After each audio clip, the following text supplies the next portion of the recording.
Pourquoi un militaire découpe-t-il en morceaux une disquette informatique alors qu'il est sur le point d'être interrogé pour suspicion de meurtre? Pour prouver la culpabilité du suspect, les experts doivent la reconstituer pièce par pièce, cette disquette. Or, à l'époque des faits, aucune technique n'est capable d'accomplir cette prouesse. Mais ils vont s'y employer et entrer du même coup dans l'histoire de la police scientifique. Les attentats par explosifs sont difficiles à élucider car leurs auteurs ont généralement quitté les lieux et les preuves sont parties en fumée. Mais si les enquêteurs savent exactement quoi chercher, il reste toujours des indices compromettants mélangés dans les débris de l'explosion. Dans cette affaire, un minuscule fragment de plastique de la taille d'un grain de sable va leur permettre d'élucider un meurtre. Bonjour. Une fois encore, les deux enquêtes qui sont au programme de cette émission n'auraient jamais abouti positivement sans l'aide inestimable des experts scientifiques de la police criminelle. On ne sait pas toujours que l'archipel des Philippines est constitué de 7000 îles. On raconte qu'on peut se cacher dans ces îles sans jamais être retrouvé. Mais y vivre relève du défi. Ils ont des moustiques gros comme des chiens là-bas, ils sont énormes. Il y a des araignées de la taille de votre tête. Il y a plein de bestioles bizarres, des trucs qu'on voit pas ailleurs. Joshua Snodgrass grandit aux Philippines. Son père, Joe, est un officier américain de la base de l'US Air Force de Clark, près de Manille. Sa mère, Julie, vient du Mississippi et a du mal à s'adapter à la vie à l'étranger. C'était la femme la plus adorable qui soit. Elle respirait la bonté. Julie était très chaleureuse avec la communauté américaine, mais elle n'aimait pas les Philippines. Certaines personnes, ça peut se comprendre, n'aiment pas vivre là-bas. Le 25 février 1991, Joe Snodgrass prévient la police de la disparition de sa femme. Il explique aux policiers qu'ils se sont disputés.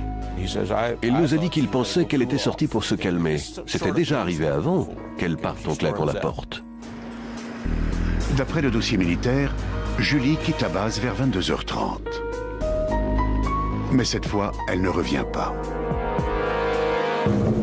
À 4h le lendemain matin, un chauffeur de taxi retrouve Julie dans son véhicule sur une piste à 3 km de la base. Elle a reçu plusieurs coups de couteau.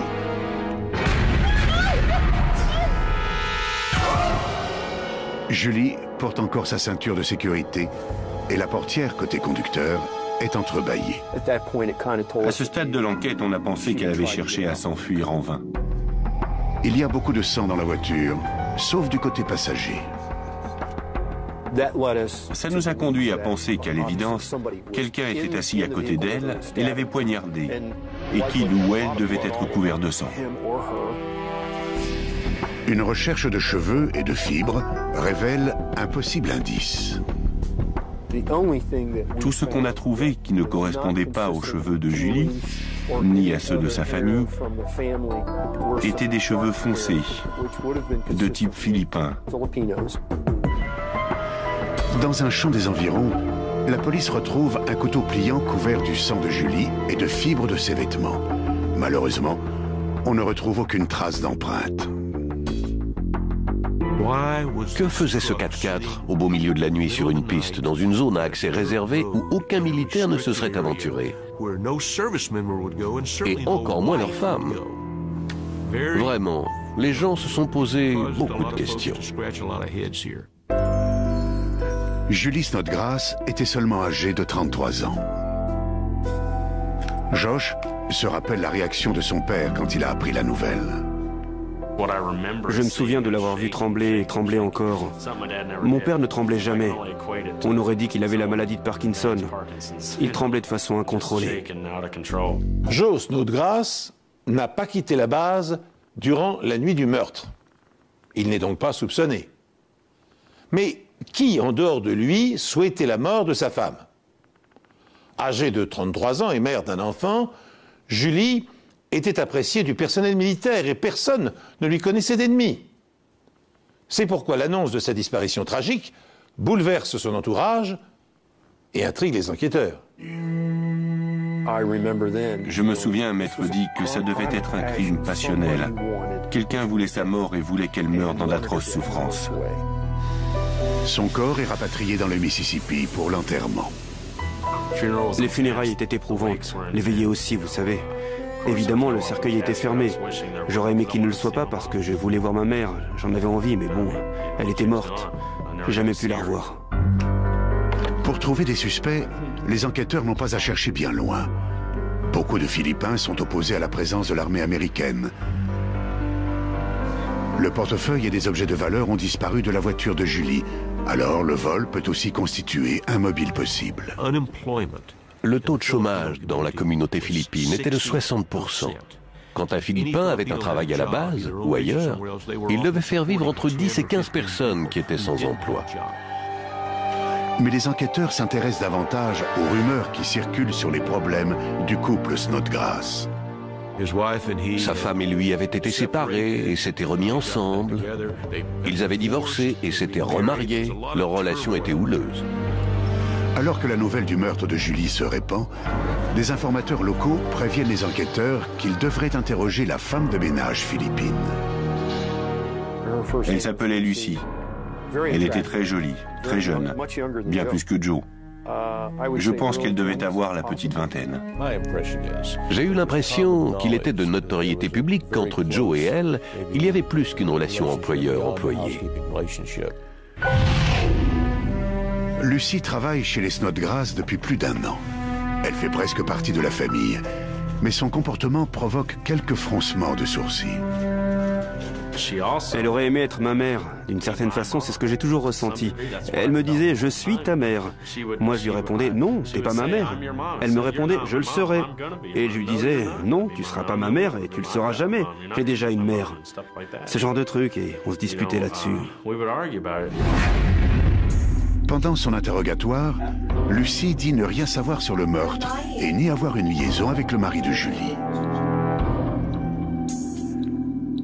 Mais le fils de Julie sait qu'elle ment. L'unique raison pour laquelle je savais qu'il se passait quelque chose, c'est qu'un jour j'ai ouvert la porte de la chambre et que j'ai vu mon père faire quelque chose qu'il n'aurait pas dû faire. Elle réussit haut la main au détecteur de mensonges. Alors on n'a rien contre elle. Alors les enquêteurs changent de tactique. Ils interrogent Lucy une nouvelle fois, mais avec la police locale. C'était plus facile pour elle de parler avec les enquêteurs philippins qu'avec les Américains. Et elle a changé sa version de l'histoire. Je crois que Lucy a été entendue 3 fois au total, peut-être même 4. Et à chaque fois, on notait des incohérences. Lors d'un revirement inattendu, Lucy change sa version des faits et admet avoir participé au meurtre de Julie. Elle nous a raconté comment Joe était venu lui dire et lui expliquer qu'il voulait que sa femme meure, qu'il ne pouvait plus vivre avec elle et qu'il voulait s'en débarrasser. Lucy reconnaît avoir embauché ses 2 oncles pour exécuter le meurtre et qu'à leur tour, ils avaient pris un 3e homme pour les aider. L'histoire qu'elle a racontée par la suite était terrible. Mais c'était loin d'être fini, parce qu'on ne savait quelle version était la vraie, la première ou la seconde. Face aux aveux de Lucy, Joe Snodgrass nie violemment toute implication dans le meurtre de son épouse et il traite sa femme de ménage de menteuse. Pour prouver sa bonne foi, il autorise les enquêteurs à perquisitionner chez lui. Il a accepté qu'on procède à une fouille. Il aurait pu refuser. Ils n'ont pas eu besoin de faire la demande d'un mandat de perquisition. Ils avaient son feu vert, ils ont trouvé une copie de la police d'assurance sous un matelas. Alors ils lui ont demandé ce que ça faisait là. Et Joe leur a répondu « Je ne voulais pas que vous trouviez ces documents. » C'était louche. Je ne voulais pas que vous les trouviez. Les agents de la police militaire comprennent rapidement pourquoi Snodgrass a caché des documents sous son matelas. Ils sont compromettants, car ils révèlent qu'il a récemment doublé le montant de la prime de l'assurance vie de sa femme, la faisant passer de 200 à plus de 400 000 $. Mais ce n'est pas tout. Sur la base, dans le bureau de Joe, les enquêteurs font une découverte encore plus étonnante. Ils sont arrivés avec tout un tas de disquettes, des grosses de 5 pouces 1 quart qu'on utilisait à l'époque. Mais alors que l'enquête commence à se mettre en place, les collègues de Joe au bureau des enquêtes spéciales font une terrible erreur. Une erreur qui met tout en péril. C'est une histoire incroyable. Personne ne pouvait s'imaginer que ça puisse arriver. Tout le monde était bouleversé. C'était abominable, écœurant.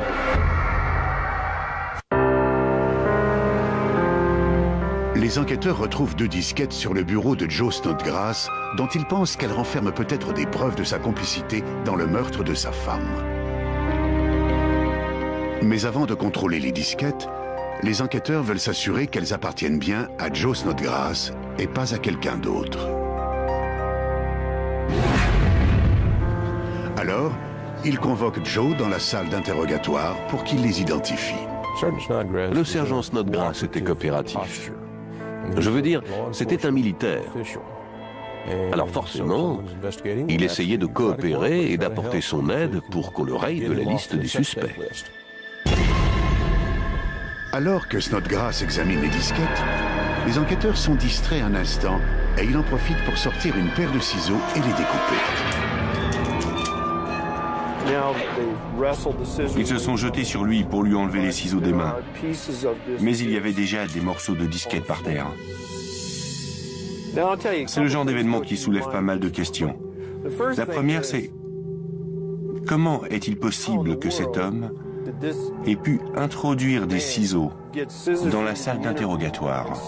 La seconde, c'est comment a-t-il pu prendre la disquette et faire ça? Apparemment, Snodgrass sait que les enquêteurs ont ces disquettes et il vient à l'interrogatoire avec une idée derrière la tête. On a su que le contenu de cette disquette allait, si je puis dire, signer son arrêt de mort. Joe Snodgrass est immédiatement conduit en détention. Il m'a appelé pour me dire « Il m'arrête pour le meurtre de ta mère ». Et il a ajouté « Je te promets que je n'ai pas tué ta mère ». Alors je lui ai répondu « Bien, je te crois ». Les enquêteurs ont non seulement des disquettes à faire réparer, mais aussi leur blason à redorer. Alors, ils ramassent les morceaux et les envoient au tout nouveau laboratoire militaire spécialisé en informatique.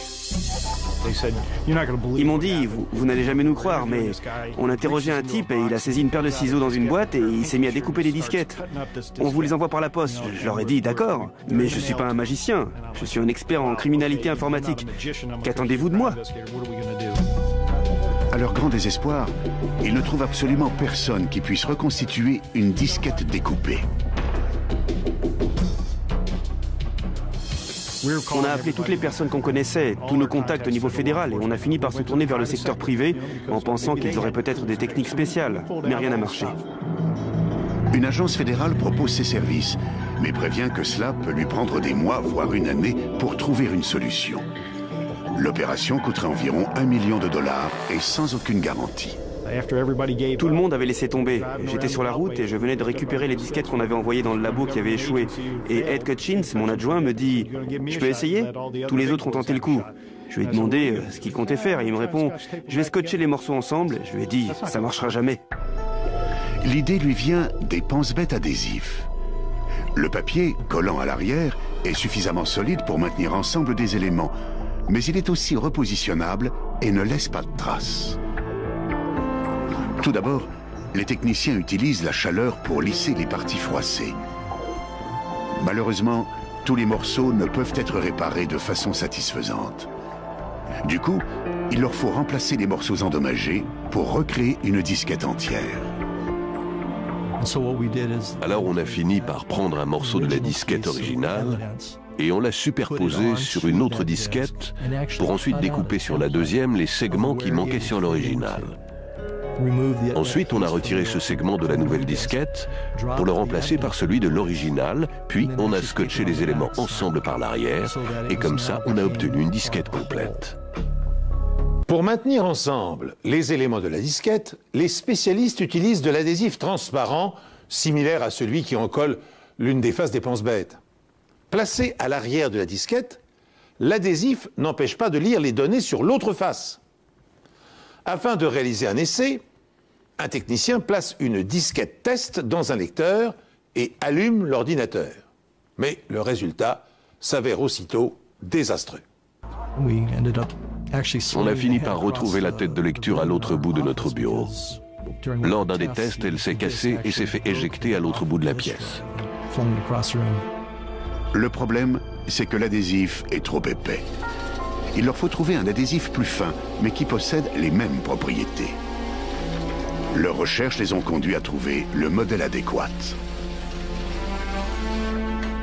Il ne laissait pas de traces, il était facile à positionner et à enlever sans que rien ne soit abîmé. Ils s'en servent donc pour assembler les disquettes endommagées. À leur grand soulagement, l'opération est un succès. Il fallait de l'esprit d'initiative et ça a marché. Tout le monde a applaudi. En gros, c'était vraiment chouette.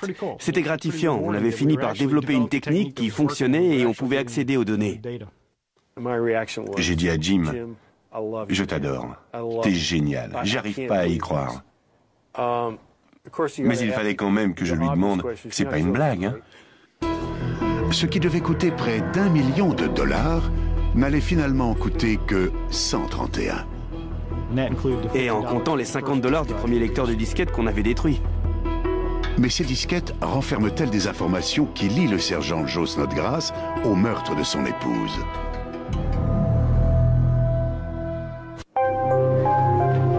Grâce aux efforts des informaticiens du laboratoire informatique de l'armée, les enquêteurs peuvent enfin lire le contenu des disquettes. Celle que le sergent Snodgrass s'était donné tant de mal à détruire.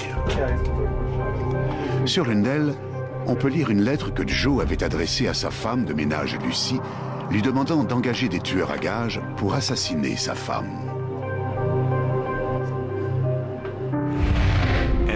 Au moins 10 fois par jour, je prie pour que tu trouves quelqu'un.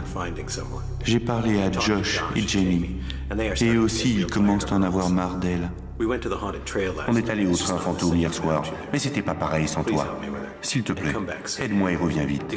Si tu as besoin de quoi que ce soit, tiens-moi au courant et je te l'enverrai. Il faut que je retourne travailler. Je t'aime et tu me manques.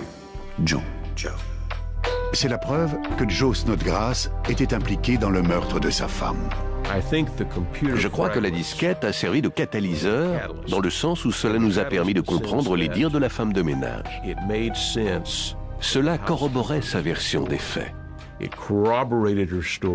Ça rendait son histoire crédible, ainsi que celle de ses oncles, qui avaient aussi témoigné. Quelle somme Joe avait-il déboursé pour faire tuer sa femme? Quel est le prix d'une vie humaine? Je vais vous le dire. 150 $ américains et 1000 pesos pour les frais de transport. En gros, rien du tout. Joe était une crapule. On savait déjà qu'il était impliqué dans quelque chose de terrible. Mais les informations qu'on avait trouvées sur les disquettes étaient capitales. Elles étaient déterminantes. Ça ne pouvait pas tomber plus mal pour lui. Une fois confronté aux documents retrouvés sur les disquettes, le sergent Snodgrass reconnaît avoir commandité le meurtre de sa femme. Il nous a expliqué que c'était parce que son couple allait mal. Mais il n'a pas reconnu, c'est un peu direct de dire ça, mais il n'a pas reconnu froidement avoir mis plus de 400 000 $ sur l'assurance vie de sa femme pour la faire tuer et ensuite vivre tranquillement. Ça, il ne l'a pas dit. En interprétant les preuves qu'ils ont recueillies, les enquêteurs parviennent à retracer les événements qui se sont déroulés pendant la nuit du drame. Comme il travaille au bureau des enquêtes spéciales, Joe demande à sa femme de l'aider à résoudre une enquête. Pour ce faire, il l'entraîne hors de la base et lui dit de payer l'informateur qui doit venir la rejoindre dans sa voiture. Julie accepte ingénument de rendre ce service. Ce n'est que lorsqu'elle voit surgir 3 hommes venus l'assassiner qu'elle réalise avec horreur dans quel piège elle est tombée. C'est alors qu'elle comprend qu'elle est victime d'un complot mis au point par son mari et sa maîtresse. Alors qu'elle se faisait poignarder, Julie Snodgrass criait en anglais « Je te hais, Joe. Je te hais, Joe. » Je trouve que c'est encore pire que s'il avait pris le couteau lui-même pour la tuer.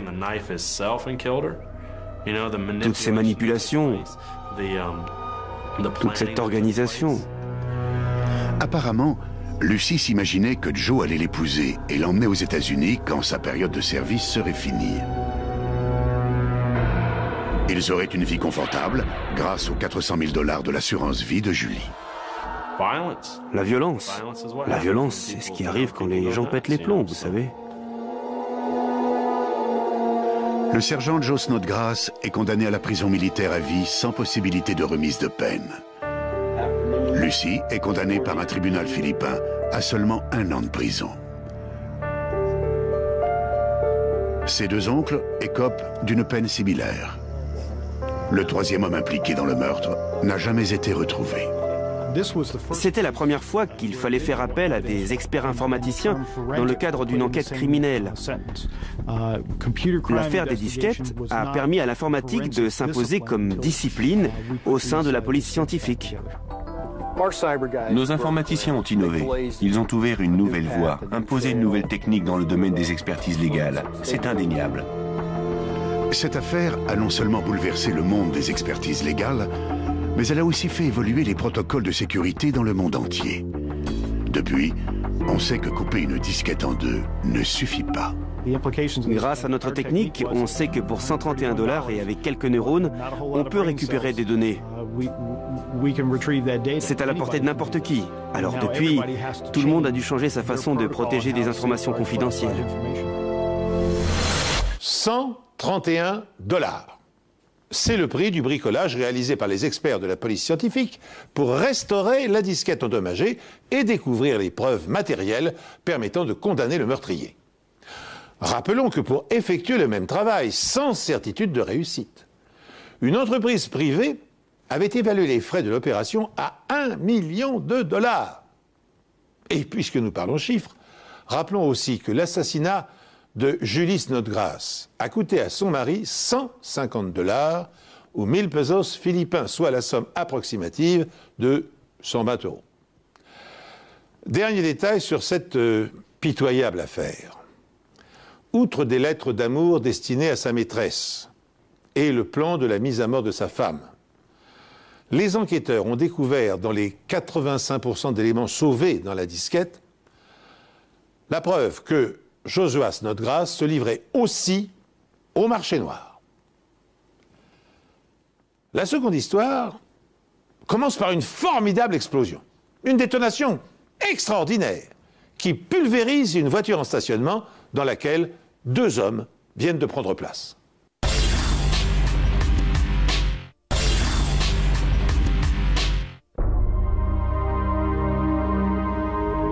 Dans le passé, l'usine de Bethlehem, à Sparrow Point, dans le Maryland, était la plus grande aciérie du monde. Plus de 30 000 employés produisaient la quantité impressionnante de 15 tonnes d'acier par minute. Nathan Allen, 45 ans, travaille dans cette usine pour nourrir ses 5 enfants âgés de 7 à 16 ans. Tout le monde appréciait Nathan Allen. C'était un bosseur. Il travaillait dur. Et quand il s'arrêtait, c'était pour s'occuper de ses enfants. Il se consacrait à notre éducation à tous. S'occuper de 5 enfants, c'est un vrai boulot. Et c'est ce qu'il faisait après le travail. Il s'occupait de nous. Vers 23 h, le 10 mai 1979, Nathan Allen et un ami quittent le travail et s'apprêtent à rentrer chez eux. Nathan s'installe au volant de son pick-up, il démarre et tout explose. Nathan se retrouve éjecté à travers le pare-brise.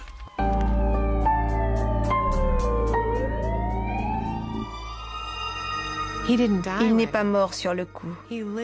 Il a survécu un temps en souffrant le martyre. D'après les médecins, la douleur était telle qu'ils ne pouvaient nous la décrire. On espérait que c'était une erreur, mais c'était bien lui. On était effondrés. On ne savait pas quoi faire. C'était vraiment dur. Nathan Allen meurt, mais miraculeusement, son passager, Robert Riffy, n'est que légèrement blessé. Robert Riffy n'avait que des plaies superficielles. Son ouïe était endommagée et il avait quelques petites blessures, mais il a survécu. Lors de sa déposition, Riffy est en mesure de livrer d'importantes informations. Il dit que l'explosion n'a eu lieu que lorsque Nathan a démarré son véhicule.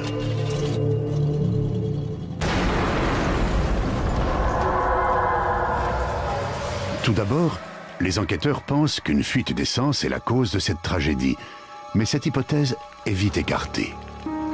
La forme de l'entonnoir permettait de voir que l'explosion avait touché le réservoir à essence et qu'il avait explosé dans un second temps. On savait donc que ce n'était pas le réservoir qui était à l'origine du drame. Les enquêteurs quadrillent minutieusement le parking et en inspectent chaque centimètre carré. Ils trouvent ainsi un indice capital. Sur l'une des places de stationnement, j'ai vu un capuchon de protection, un petit bout en caoutchouc qu'on utilise pour isoler l'extrémité d'un détonateur électrique. Un détonateur est un dispositif destiné à provoquer la détonation d'un explosif.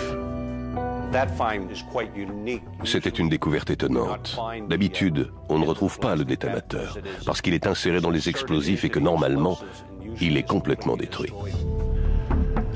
Et ils retrouvent aussi de petits morceaux de câbles gainés de plastique bleu et jaune. Ce sont les couleurs et le genre de câbles utilisés pour les détonateurs électriques qu'on trouve dans le commerce, ou ceux utilisés par l'armée. Les câbles du détonateur sont reliés au système électrique du véhicule, au circuit secondaire.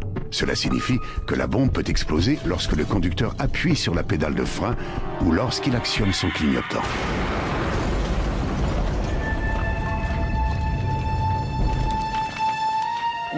Quand on est confronté à un attentat à la bombe, la première chose à faire, au moins pendant les 72 premières heures, c'est d'identifier le type d'équipement utilisé et le système d'allumage.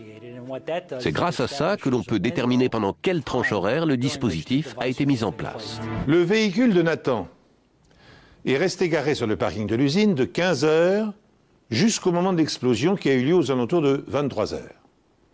Cela prouve qu'un individu a disposé de 8 heures pour trafiquer le câblage électrique du véhicule et le faire sauter dès le premier tour de clé dans le démarreur.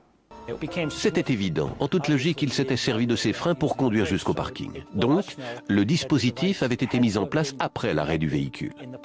Le poseur de bombe n'avait pas besoin de rester dans les parages et de voir sa victime, c'était inutile. Il ne s'agissait pas d'un détonateur à commande. Il n'y avait pas de câble qui conduisait à un détonateur manuel pour la mise à feu. La bombe était autonome puisqu'elle a utilisé l'automobile elle-même pour sauter. Du coup, le poseur de bombe pouvait rester sur les lieux pour regarder la bombe exploser. Mais il pouvait aussi bien se trouver à des kilomètres de là, ça ne changeait rien. Mais les enquêteurs n'ont pas de suspect potentiel. Cela signifie que si le poseur de bombe décide de récidiver, ils ne peuvent pas l'en empêcher.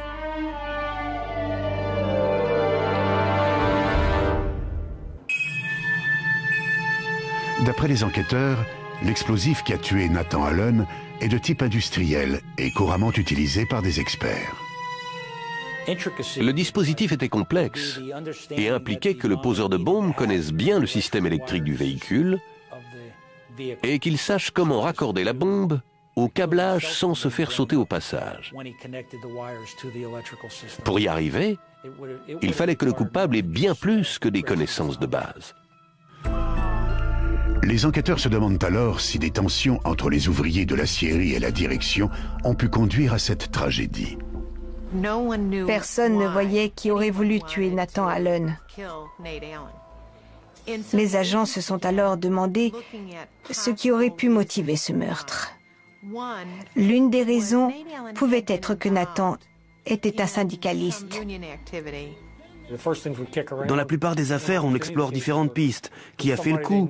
Quelqu'un de son entourage, quelqu'un avec qui il travaille, quelqu'un avec qui il s'est disputé, ou alors qui pourrait souhaiter sa mort, vous voyez? Mais d'après leurs collègues, Nathan Allen et son passager, Robert Riffy, sont tous les deux appréciés des autres ouvriers et de la direction. Apparemment, il semblait qu'aucun d'eux n'avait l'ennemi connu. Rien qui nous saute aux yeux. La bombe est placée directement sous le siège du conducteur. Cela implique que le propriétaire du pick-up, Nathan Allen, est la cible de l'attentat. La police interroge alors la famille d'Allen pour savoir si quelqu'un de son entourage lui veut du mal. Nathan est séparé de sa femme, qui est internée en hôpital psychiatrique à des centaines de kilomètres. Elle n'est donc pas soupçonnée. Mes parents étaient séparés et divorcés et on avait tous voulu vivre avec notre père parce que notre mère était toujours malade. Si elle ne prenait pas ses médicaments, elle n'allait pas bien du tout. La tante de Nathan, Sandra Sue McFillin, s'occupe des enfants de Nathan quand il est au travail. Ni elle ni son mari ne lui connaissent d'ennemis. D'après l'inspecteur Clouseau, il faut soupçonner tout le monde et personne. En gros, il faut aborder une enquête sans aucun a priori. Parce que si vous avez des a priori, vous aurez tendance à suivre une route qui risque de ne pas être la bonne. Les enquêteurs savent que la bombe est mise en place alors que la voiture est stationnée sur le parking. Malheureusement, le parking est ouvert à tous et pas seulement aux employés, et il n'est pas placé sous surveillance vidéo. Sans suspect et sans mobile, les enquêteurs espèrent que les débris laissés par la bombe les aideront à identifier l'assassin. À mon sens, un des meilleurs moyens d'élucider un attentat à la bombe, c'est de traquer les preuves. Il faut trouver sur les lieux du crime l'élément unique que l'on pourra faire remonter jusqu'au suspect. Sur les lieux du crime, il y a des milliers d'éléments épars susceptibles de constituer des preuves. Les enquêteurs doivent donc séparer méticuleusement les débris causés par l'explosion de la voiture de ceux qui proviennent de la bombe elle-même. Ils utilisent pour cela une lampe fluorescente à lumière noire. Certains matériaux ressortaient plus fortement que d'autres. J'ai été en mesure de les collecter et ce n'étaient pas des morceaux de tissu ni des matériaux de ce genre. Peimer repère des milliers de granules, chacun de la taille d'un grain de sable, qui semblent être en plastique. Le microscope révèle qu'ils sont tous constitués de 6 couches possédant toutes une couleur distincte. Blanc, bleu, blanc, violet, jaune et rouge. J'étais totalement sidéré. Quand j'ai vu ces granules, je n'en croyais pas à mes yeux. Je suis parti boire un café et quand je suis revenu, je les ai observés de nouveau. C'est alors qu'il se souvient. Au premier coup d'œil, j'ai su que ça ne pouvait pas être autre chose. Et cette découverte allait marquer l'histoire de la police scientifique. Les enquêteurs trouvent des milliers de minuscules granules en plastique multicolores dans les débris de la bombe qui a tué Nathan Allen.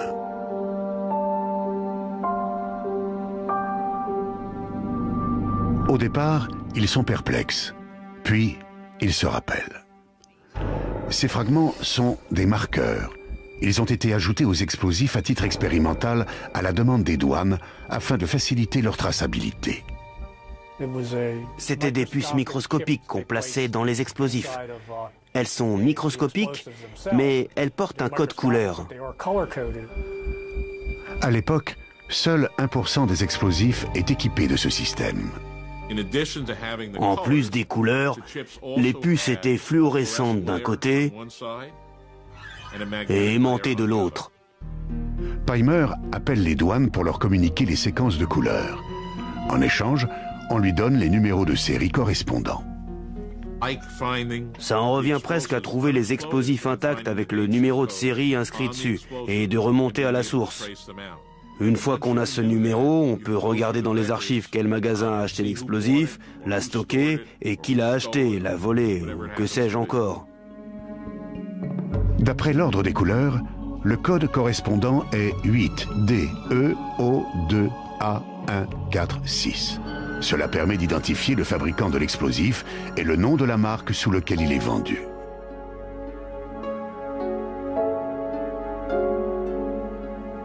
Ce numéro permet aussi d'identifier le lieu, la date et l'heure de sa fabrication, ainsi que le numéro de lot.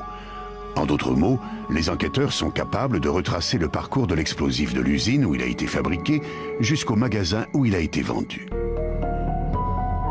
Ce lot d'explosifs a été envoyé à un revendeur de Virginie occidentale qui les vend dans son garage et qui possède une liste de tous les clients qui ont acheté des explosifs de cette marque issus de ce lot. En gros, à l'époque, il fallait produire un permis de conduire ou un autre papier pour prouver son identité et ensuite remplir un formulaire, le formulaire des douanes sur les explosifs. Aujourd'hui, la procédure est bien différente. Il y a 15 personnes sur la liste et les enquêteurs connaissent l'une d'elles. Il s'agit de l'oncle de Nathan Allen, Pete McPhilin, dont la femme s'occupe des enfants de Nathan. Les marqueurs et le numéro de série, ça a été le point de départ. Ensuite, quand on a vu le nom de McPhilin figurer sur la liste du revendeur d'explosifs, ça a été la jubilation totale. On avait l'impression qu'on venait de marquer un but dans la dernière seconde du jeu. Les membres de la famille n'en reviennent pas. Mon père et mon oncle Pete avaient grandi ensemble et ils avaient été proches toute leur vie. C'étaient des frères l'un pour l'autre. Parfois, il se faisait appeler Pete le sale type. Vous savez, il voulait jouer au gros dur, mais je ne sais pas s'il l'était vraiment. Quand la police le questionne, McPhilin dit qu'il a acheté des explosifs pour faire sauter des souches d'arbres sur le terrain dont il est propriétaire. Et il prétend qu'il les a toujours dans son garage. Pete McPhilin nous a dit « J'ai retrouvé mes explosifs, ils sont ici ». On est allé voir. Bizarrement, le modèle qu'il possédait était complètement différent de celui qu'il avait acheté. Pete McPhilin n'est pas en mesure de fournir les explosifs qu'il a achetés en Virginie occidentale. Et les enquêteurs découvrent que McPhilin était mécanicien automobile et qu'il assurait l'entretien de la voiture de Nathan. Mon père était un super mécano. Il pouvait tout réparer. On m'a dit qu'une semaine avant l'explosion, Nathan avait des problèmes avec ses feux stop. Et il a demandé à mon père d'arranger ça. Et mon père s'est occupé des câbles, ou un truc comme ça. Dans la caisse à outils de McPhilin, les enquêteurs retrouvent des câbles bleus et jaunes. Grâce à la spectrographie infrarouge, le laboratoire peut analyser les composants chimiques de ces câbles. Le rayon de lumière infrarouge traverse le matériau, et soit le matériau absorbe cette lumière, soit elle le réfléchit. Et selon qu'elle absorbe ou réfléchit cette lumière, le graphique monte ou descend, et cela constitue le tracé. Les résultats indiquent que le plastique utilisé pour fabriquer les câbles retrouvés dans la caisse à outils de Pete McPhilin est identique au plastique retrouvé sur les lieux du crime. On a trouvé un autre indice pendant la perquisition. C'était un carnet de notes contenant des informations sur les horaires de travail de la victime. Cette information a été analysée par les experts et on a pu établir un lien entre l'écriture retrouvée sur le carnet et celle du suspect. Pete McPhilin est arrêté et inculpé pour le meurtre de son neveu. Il reste maintenant aux enquêteurs à découvrir son mobile. Police, famille et amis, tous veulent savoir pourquoi Pete McPhilin a assassiné son neveu en piégeant sa voiture. Certains membres de la famille ont une explication possible, mais difficilement compréhensible. D'après eux, Nathan Allen et la femme de Pete McPhilin, Sandra Sue, ont autrefois flirté ensemble quand ils étaient adolescents. Je crois que vers 1955, Nathan et Sue étaient sortis ensemble et formaient un petit couple. Je ne crois pas que mon père avait des raisons d'être jaloux. Mais ça devait lui trotter dans la tête et il devait se dire que ça pouvait recommencer. 25 ans plus tard, Nathan est père célibataire et Sandra Sue garde ses enfants quand il est au travail. Pete McPhilin trouvait que Sandra Sue passait trop de temps avec les Allen, et plus particulièrement avec Nathan Allen. Il considérait qu'elle n'était pas assez présente à ses côtés, et qu'elle remplissait mal son rôle d'épouse. D'après lui, tout était la faute de Nathan Allen. Mon père disait à Pete, « Arrête, tu sais bien que c'est faux. » Mais ça n'allait pas plus loin. Ensuite, ils passaient tous les deux à autre chose. Quand on le connaissait, on sentait qu'il était capable de passer à l'acte. D'après ce que je sais de sa relation avec ma mère, Il était plutôt jaloux d'elle. Et je sais qu'il l'a menacée plusieurs fois. Il a menacé de la tuer. Tout le monde savait qu'elle ne le trompait pas avec lui. Le seul à penser le contraire, c'était mon père, Pete McPhilin. Il croyait qu'elle avait une liaison parce qu'il était fou. C'était un salopard. Et il n'y a rien d'autre à ajouter. Un salopard complètement cinglé. Elle ne le trompait pas. D'après le procureur, c'est la jalousie qui a poussé Pete McPhilin à tuer son neveu, Nathan Allen. Et il avait les compétences pour le faire. Quand Nathan demande à son oncle de réparer les feux de sa voiture, Pete saisit l'occasion. Il fabrique une bombe en utilisant les explosifs qu'il a achetés en Virginie occidentale et il la place sous le pick-up de Nathan, directement sous le siège du conducteur. Par erreur, il garde des chutes de câbles dans sa caisse à outils.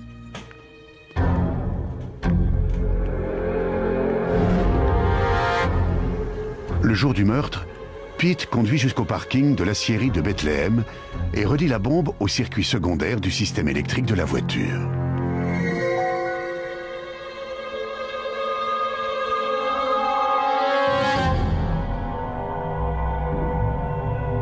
McPhilin connaît les horaires de travail de Nathan. On les a retrouvés dans son garage. Mais il ne peut pas savoir que Nathan a proposé à son ami, Robert Riffy, de le raccompagner ce soir-là.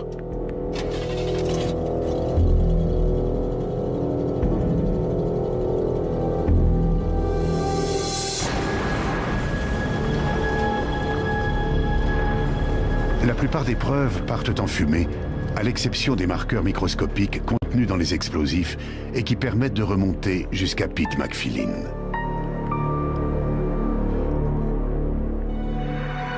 Pete McPhilin est jugé pour meurtre et condamné à la réclusion à perpétuité. Même si on pouvait prouver que la jalousie de Pete McPhilin constituait le mobile du meurtre de Nathan Allen, ça ne suffisait pas à l'incriminer. La seule chose qui nous a permis de le faire, d'après moi, c'est le travail des experts. Ce sont surtout les marqueurs qui ont vraiment facilité l'enquête. Je ne crois pas qu'on serait arrivé à résoudre l'affaire et je ne crois pas qu'on aurait pu inculper le coupable sans ces éléments-là. Dans beaucoup d'affaires d'explosifs, on se dit « je sais que c'est lui le poseur de bombes », mais on ne peut pas présenter de preuves scientifiques pour confondre le coupable.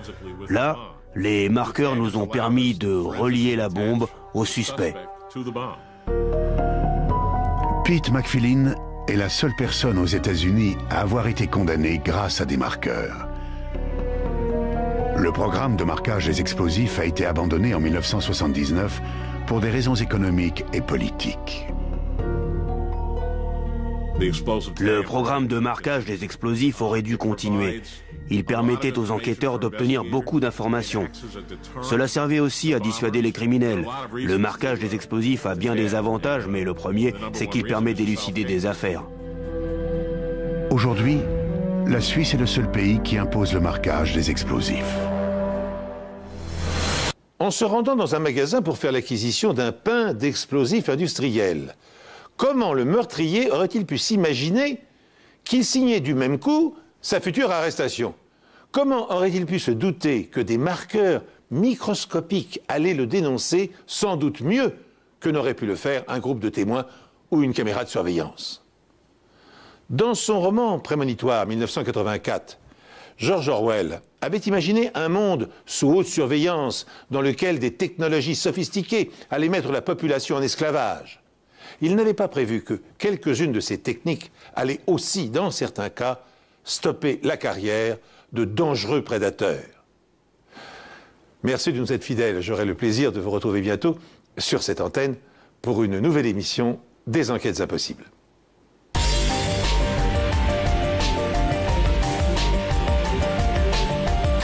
Mais il fallait quand même que je lui demande, c'est pas une blague, hein? Ce qui devait coûter près d'1 million de dollars n'allait finalement coûter que 131.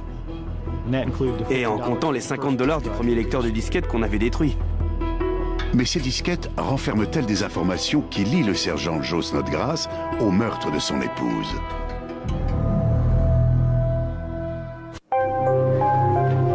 Grâce aux efforts des informaticiens du laboratoire informatique de l'armée, les enquêteurs peuvent enfin lire le contenu des disquettes. Celle que le sergent Snodgrass s'était donné tant de mal à détruire. Sur l'une d'elles, on peut lire une lettre que Joe avait adressée à sa femme de ménage Lucy, lui demandant d'engager des tueurs à gages pour assassiner sa femme. Au moins 10 fois par jour, je prie pour que tu trouves quelqu'un. J'ai parlé à Josh et Jamie, et eux aussi, ils commencent à en avoir marre d'elle. On est allé au train fantôme hier soir, mais c'était pas pareil sans toi. S'il te plaît, aide-moi et reviens vite. Si tu as besoin de quoi que ce soit, tiens-moi au courant et je te l'enverrai. Il faut que je retourne travailler. Je t'aime et tu me manques. Joe. C'est la preuve que Joe Snodgrass était impliqué dans le meurtre de sa femme. Je crois que la disquette a servi de catalyseur, dans le sens où cela nous a permis de comprendre les dires de la femme de ménage. Cela corroborait sa version des faits. Ça rendait son histoire crédible, ainsi que celle de ses oncles, qui avaient aussi témoigné. Quelle somme Joe avait-il déboursé pour faire tuer sa femme? Quel est le prix d'une vie humaine? Je vais vous le dire. 150 $ américains et 1000 pesos pour les frais de transport. En gros, rien du tout. Joe était une crapule. On savait déjà qu'il était impliqué dans quelque chose de terrible. Mais les informations qu'on avait trouvées sur les disquettes étaient capitales. Elles étaient déterminantes. Ça ne pouvait pas tomber plus mal pour lui. Une fois confronté aux documents retrouvés sur les disquettes, le sergent Snodgrass reconnaît avoir commandité le meurtre de sa femme. Il nous a expliqué que c'était parce que son couple allait mal. Mais il n'a pas reconnu, c'est un peu direct de dire ça, mais il n'a pas reconnu froidement avoir mis plus de 400 000 $ sur l'assurance vie de sa femme pour la faire tuer et ensuite vivre tranquillement. Ça, il ne l'a pas dit. En interprétant les preuves qu'ils ont recueillies, les enquêteurs parviennent à retracer les événements qui se sont déroulés pendant la nuit du drame. Comme il travaille au bureau des enquêtes spéciales, Joe demande à sa femme de l'aider à résoudre une enquête. Pour ce faire, il l'entraîne hors de la base et lui dit de payer l'informateur qui doit venir la rejoindre dans sa voiture.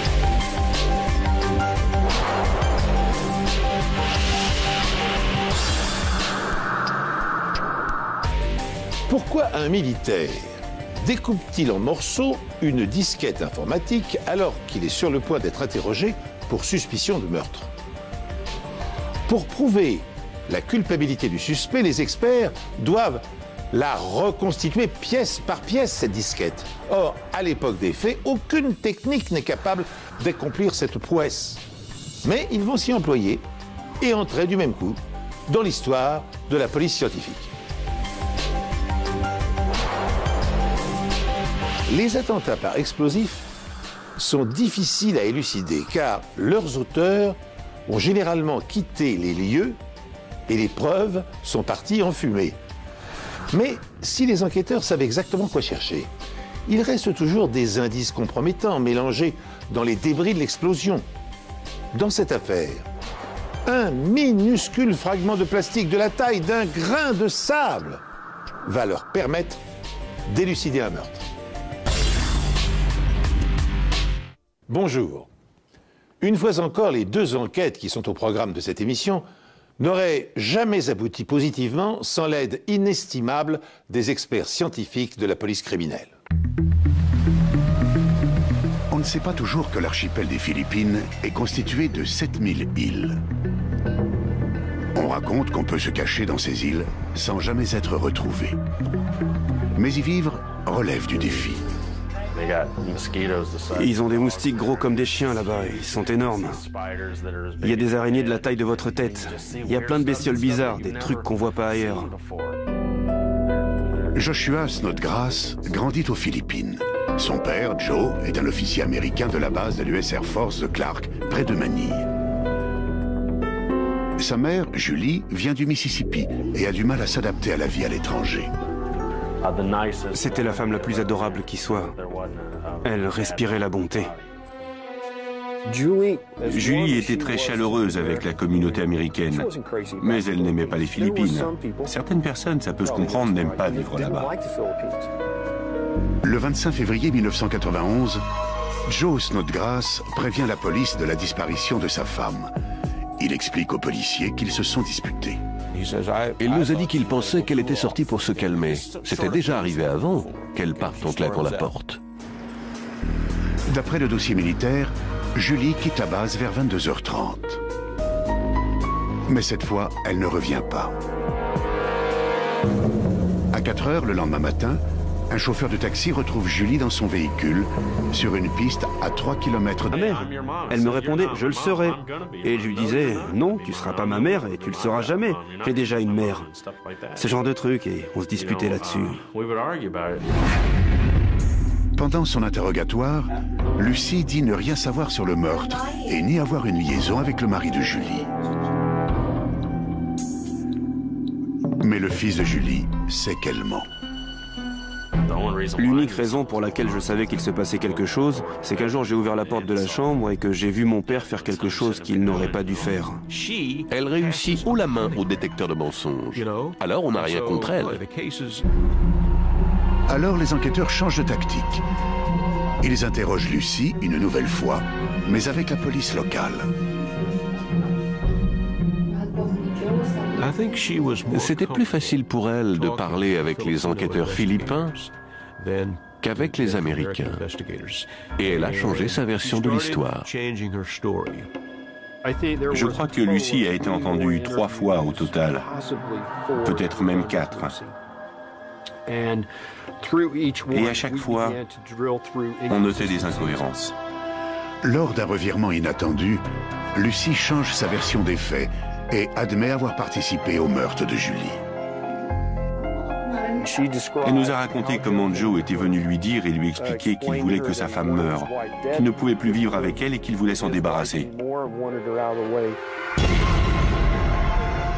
Lucy reconnaît avoir embauché ses 2 oncles pour exécuter le meurtre et qu'à leur tour, ils avaient pris un 3e homme pour les aider. L'histoire qu'elle a racontée par la suite était terrible. Mais c'était loin d'être fini, parce qu'on ne savait quelle version était la vraie, la première ou la seconde. Face aux aveux de Lucy, Joe Snodgrass nie violemment toute implication dans le meurtre de son épouse et il traite sa femme de ménage de menteuse. Pour prouver sa bonne foi, il autorise les enquêteurs à perquisitionner chez lui. Il a accepté qu'on procède à une fouille. Il aurait pu refuser. Ils n'ont pas eu besoin de faire la demande d'un mandat de perquisition. Ils avaient son feu vert, ils ont trouvé une copie de la police d'assurance sous un matelas. Alors ils lui ont demandé ce que ça faisait là. Et Joe leur a répondu « Je ne voulais pas que vous trouviez ces documents. » C'était louche. Je ne voulais pas que vous les trouviez. Les agents de la police militaire comprennent rapidement pourquoi Snodgrass a caché des documents sous son matelas. Ils sont compromettants, car ils révèlent qu'il a récemment doublé le montant de la prime de l'assurance vie de sa femme, la faisant passer de 200 à plus de 400 000 $. Mais ce n'est pas tout. Sur la base, dans le bureau de Joe, les enquêteurs font une découverte incroyable, mais difficilement compréhensible.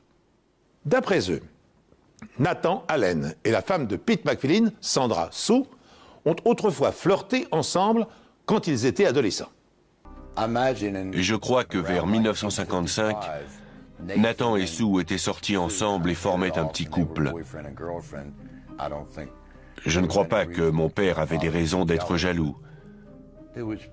Mais ça devait lui trotter dans la tête et il devait se dire que ça pouvait recommencer.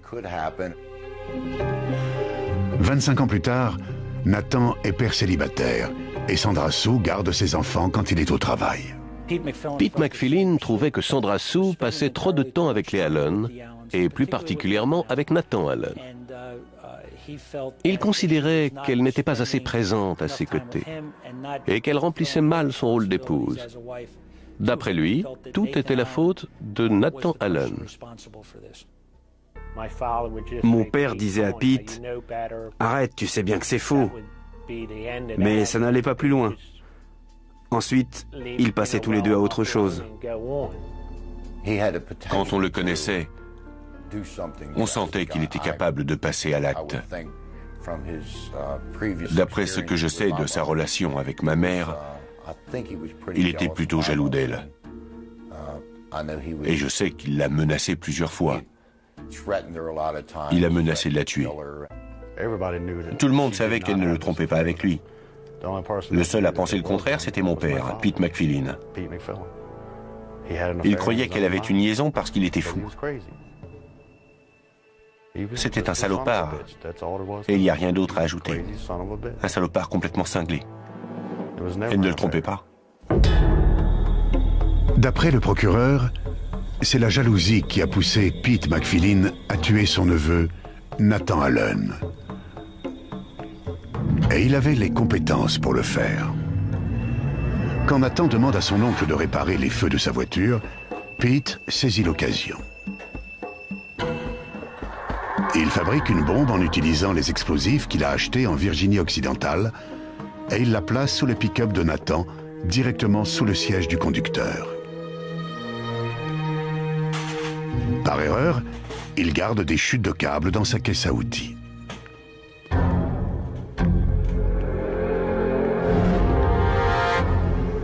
Le jour du meurtre, Pete conduit jusqu'au parking de l'aciérie de Bethléem et relie la bombe au circuit secondaire du système électrique de la voiture.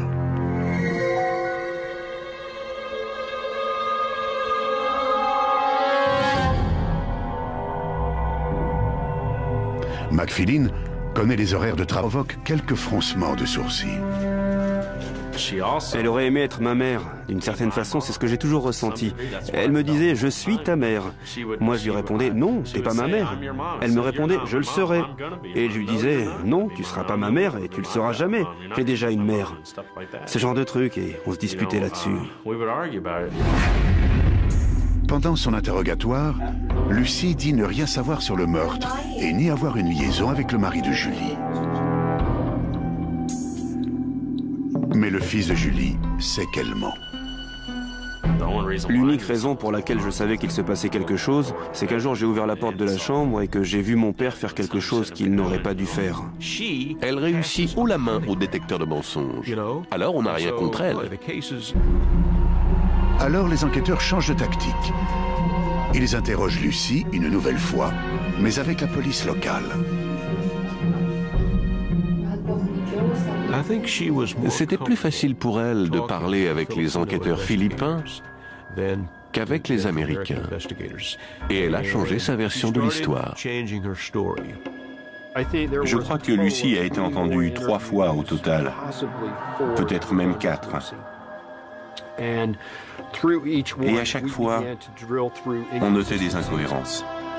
Lors d'un revirement inattendu, Lucy change sa version des faits et admet avoir participé au meurtre de Julie.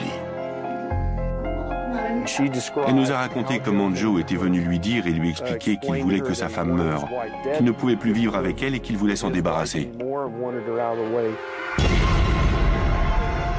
Lucy reconnaît avoir embauché ses 2 oncles pour exécuter le meurtre et qu'à leur tour, ils avaient pris un 3e homme pour les aider. L'histoire qu'elle a racontée par la suite était terrible.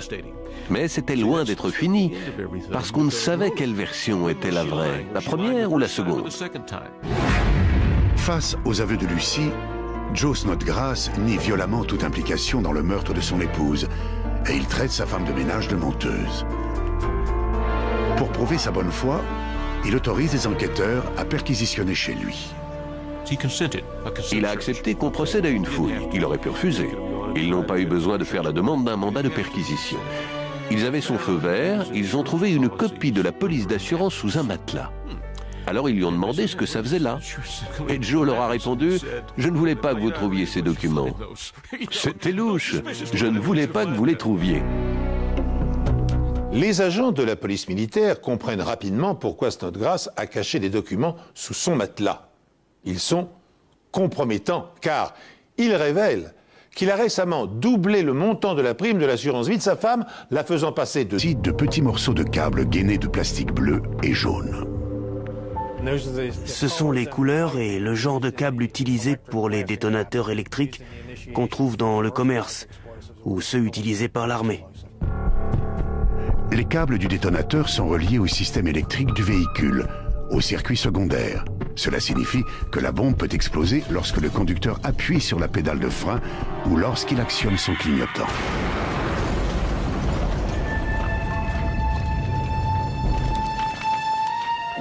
Quand on est confronté à un attentat à la bombe, la première chose à faire, au moins pendant les 72 premières heures, c'est d'identifier le type d'équipement utilisé et le système d'allumage. C'est grâce à ça que l'on peut déterminer pendant quelle tranche horaire le dispositif a été mis en place. Le véhicule de Nathan est resté garé sur le parking de l'usine de 15 heures jusqu'au moment de l'explosion qui a eu lieu aux alentours de 23 heures. Cela prouve qu'un individu a disposé de 8 heures pour trafiquer le câblage électrique du véhicule et le faire sauter dès le premier tour de clé dans le démarreur. C'était évident. En toute logique, il s'était servi de ses freins pour conduire jusqu'au parking. Donc, le dispositif avait été mis en place après l'arrêt du véhicule. Le poseur de bombe n'avait pas besoin de rester dans les parages ni de voir sa victime, c'était inutile. Il ne s'agissait pas d'un détonateur à commande. Il n'y avait pas de câble qui conduisait à un détonateur manuel pour la mise à feu. La bombe était autonome puisqu'elle a utilisé l'automobile elle-même pour sauter. Du coup, le poseur de bombe pouvait rester sur les lieux pour regarder la bombe exploser. Mais il pouvait aussi bien se trouver à des kilomètres de là, ça ne changeait rien. Mais les enquêteurs n'ont pas de suspect potentiel. Cela signifie que si le poseur de bombe décide de récidiver, ils ne peuvent pas l'en empêcher.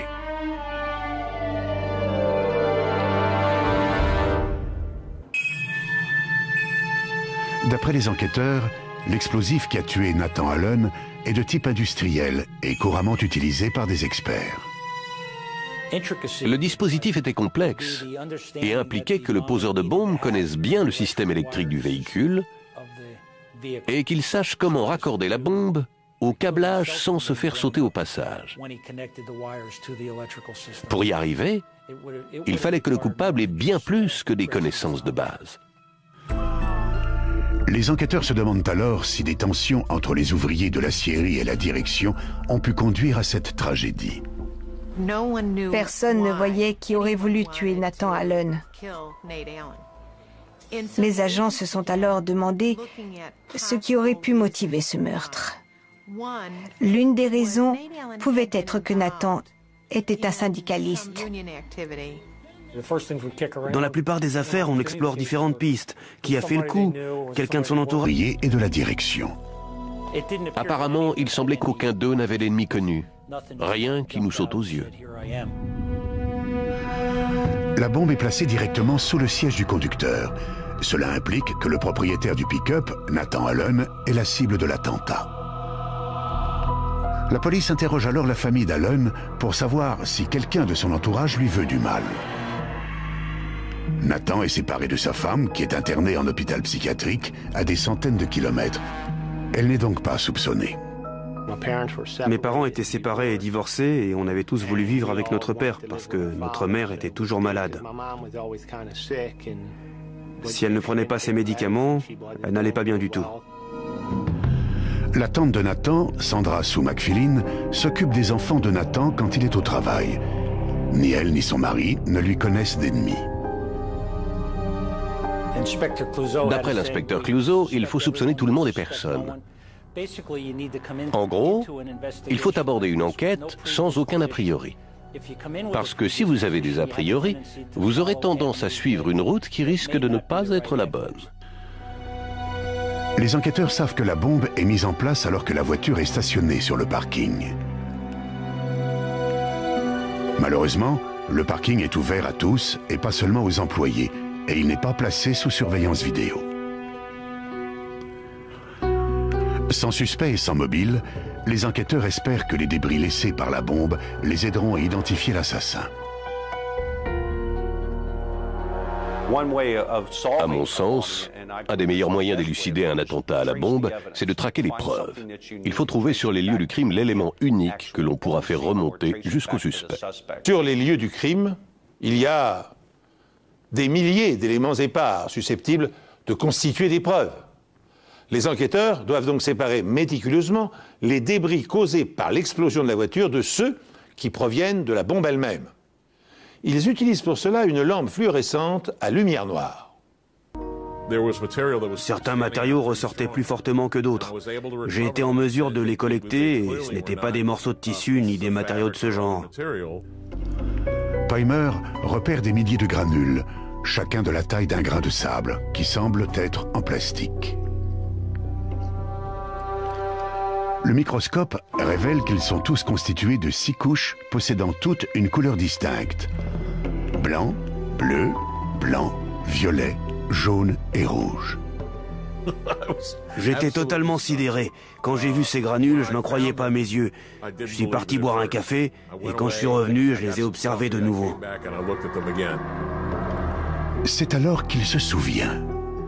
Au premier coup d'œil, j'ai su que ça ne pouvait pas. Quand on est confronté à un attentat à la bombe, la première chose à faire, au moins pendant les 72 premières heures, c'est d'identifier le type d'équipement utilisé et le système d'allumage.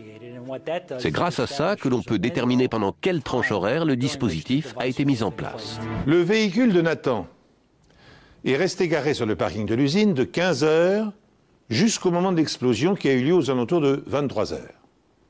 Cela prouve qu'un individu a disposé de 8 heures pour trafiquer le câblage électrique du véhicule et le faire sauter dès le premier tour de clé dans le démarreur. C'était évident. En toute logique, il s'était servi de ses freins pour conduire jusqu'au parking. Donc, le dispositif avait été mis en place après l'arrêt du véhicule. Le poseur de bombes n'avait pas besoin de rester dans les parages ni de voir sa victime, c'était inutile. Il ne s'agissait pas d'un détonateur à commande. Il n'y avait pas de câble qui conduisait à un détonateur manuel pour la mise à feu. La bombe était autonome puisqu'elle a utilisé l'automobile elle-même pour sauter. Du coup, le poseur de bombes pouvait rester sur les lieux pour regarder la bombe exploser. Mais il pouvait aussi bien se trouver à des kilomètres de là, ça ne changeait rien. Mais les enquêteurs n'ont pas de suspect potentiel. Cela signifie que si le poseur de bombes décide de récidiver, ils ne peuvent pas l'en empêcher.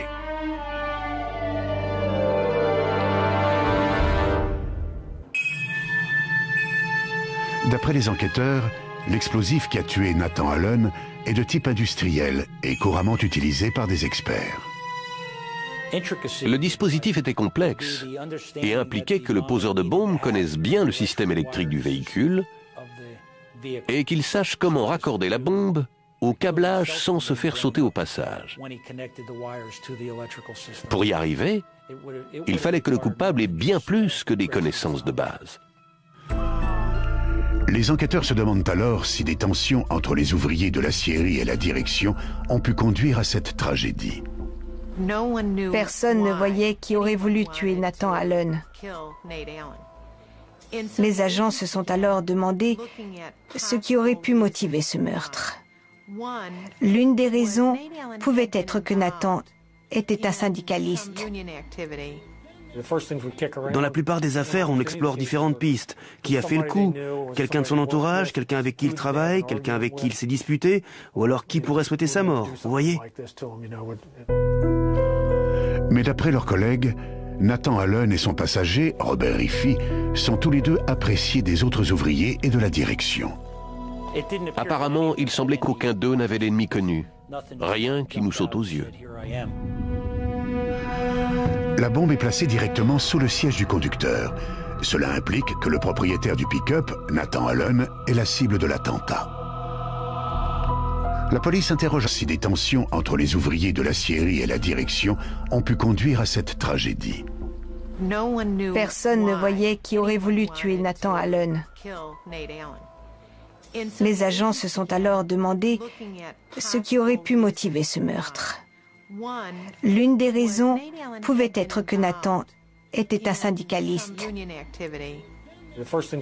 Dans la plupart des affaires, on explore différentes pistes. Qui a fait le coup? Quelqu'un de son entourage, quelqu'un avec qui il travaille, quelqu'un avec qui il s'est disputé, ou alors qui pourrait souhaiter sa mort, vous voyez? Mais d'après leurs collègues, Nathan Allen et son passager, Robert Riffy, sont tous les deux appréciés des autres ouvriers et de la direction. Apparemment, il semblait qu'aucun d'eux n'avait d'ennemi connu. Rien qui nous saute aux yeux. La bombe est placée directement sous le siège du conducteur. Cela implique que le propriétaire du pick-up, Nathan Allen, est la cible de l'attentat. La police interroge alors la famille d'Allen pour savoir si quelqu'un de son entourage lui veut du mal. Nathan est séparé de sa femme, qui est internée en hôpital psychiatrique à des centaines de kilomètres. Elle n'est donc pas soupçonnée. Mes parents étaient séparés et divorcés et on avait tous voulu vivre avec notre père parce que notre mère était toujours malade. Si elle ne prenait pas ses médicaments, elle n'allait pas bien du tout. La tante de Nathan, Sandra Sue McFillin, s'occupe des enfants de Nathan quand il est au travail. Ni elle ni son mari ne lui connaissent d'ennemis. D'après l'inspecteur Clouseau, il faut soupçonner tout le monde et personne. En gros, il faut aborder une enquête sans aucun a priori. Parce que si vous avez des a priori, vous aurez tendance à suivre une route qui risque de ne pas être la bonne. Les enquêteurs savent que la bombe est mise en place alors que la voiture est stationnée sur le parking. Malheureusement, le parking est ouvert à tous et pas seulement aux employés, et il n'est pas placé sous surveillance vidéo. Sans suspect et sans mobile, les enquêteurs espèrent que les débris laissés par la bombe les aideront à identifier l'assassin. À mon sens, un des meilleurs moyens d'élucider un attentat à la bombe, c'est de traquer les preuves. Il faut trouver sur les lieux du crime l'élément unique que l'on pourra faire remonter jusqu'au suspect. Sur les lieux du crime, il y a des milliers d'éléments épars susceptibles de constituer des preuves. Les enquêteurs doivent donc séparer méticuleusement les débris causés par l'explosion de la voiture de ceux qui proviennent de la bombe elle-même. Ils utilisent pour cela une lampe fluorescente à lumière noire. Certains matériaux ressortaient plus fortement que d'autres. J'étais près d'1 million de dollars, n'allait finalement coûter que 131. Et en comptant les $50 du premier lecteur de disquette qu'on avait détruit. Mais ces disquettes renferment-elles des informations qui lient le sergent Joe Snodgrass au meurtre de son épouse?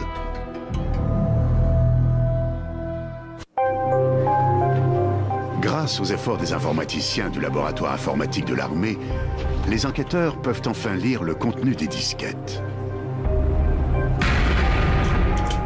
Celles que le sergent Snodgrass s'était donné tant de mal à détruire. Sur l'une d'elles, on peut lire une lettre que Joe avait adressée à sa femme de ménage Lucie, lui demandant d'engager des tueurs à gages pour assassiner sa femme.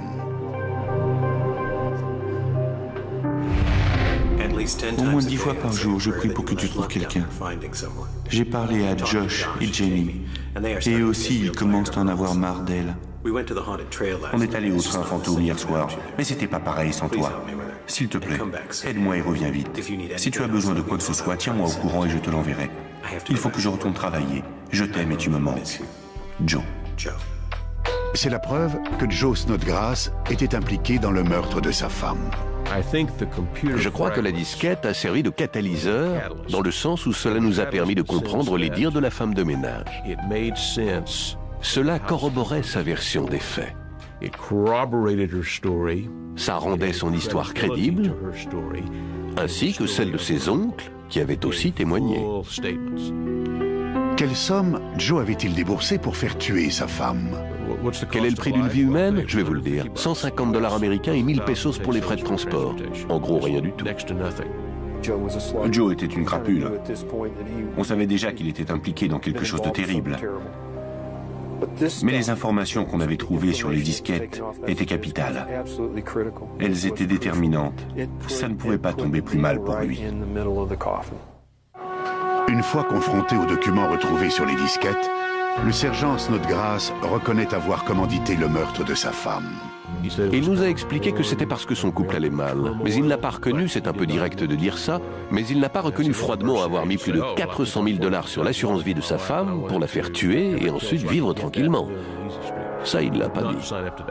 En interprétant les preuves qu'ils ont recueillies, les enquêteurs parviennent à retracer les événements qui se sont déroulés pendant la nuit du drame. Comme il travaille au bureau des enquêtes spéciales, Joe demande à sa femme de l'aider à résoudre une enquête. Pour ce faire, il l'entraîne hors de la base et lui dit de payer l'informateur qui doit venir la rejoindre dans sa voiture. Julie accepte ingénument de rendre ce service.